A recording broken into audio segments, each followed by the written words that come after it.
Alam mo, ang pagsusulat ng Arabic letra ay kung minsan, kung tingnan mo ay kala mo ay madali lang. Pero kapag ginawa mo ay masasabi mo na mahirap din pala kapag hindi masanay ang kamay mo. Kaya dapat sanayin mo ito isulat ng paulit-ulit para masanay ka. Itong yan. Ito ay ba, sin, alif, lam, yan. Ito ay Bismillahirrahmanirrahim.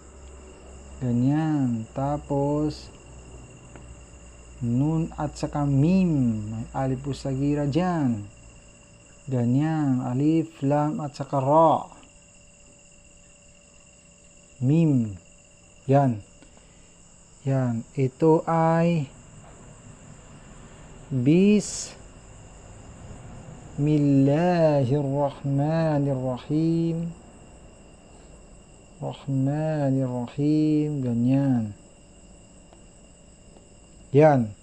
Ito ay Bismillahirrahmanirrahim. Kailangan masanay ka rin sumulat ng ganito. Pwede mong isulat ito ng ulit-ulitin mo para masanay ang kamay mo. Yan. Yan. Ganyan. Yan. Tapos ganyan. Ganyan.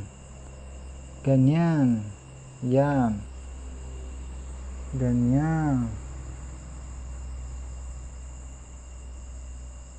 Ganyan. Yan. Yan. Ganyan. Bismillahirrahmanirrahim.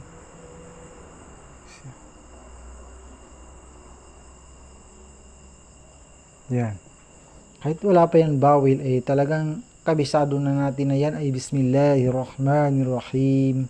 Yan. Dito naman tayo sa ika-39 ka surah, Suratul Zumar. Zumar. Basahin mo mula dito hanggang dito. Lakasan mo. Ilalisin ka.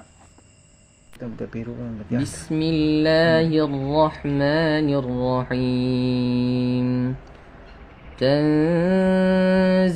الكتاب من الله العزيز الحكيم إنا أنزلنا إليك الكتاب بالحق فاعبد الله مخلصا له الدين ألا لله الدين الخالص والذين اتخذوا من دونه أولياء ما نعبدهم إلا ليقربونا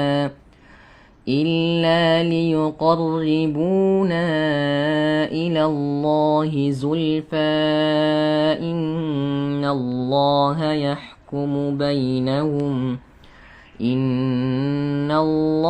يحكم بينهم فيما هم فيه يختلفون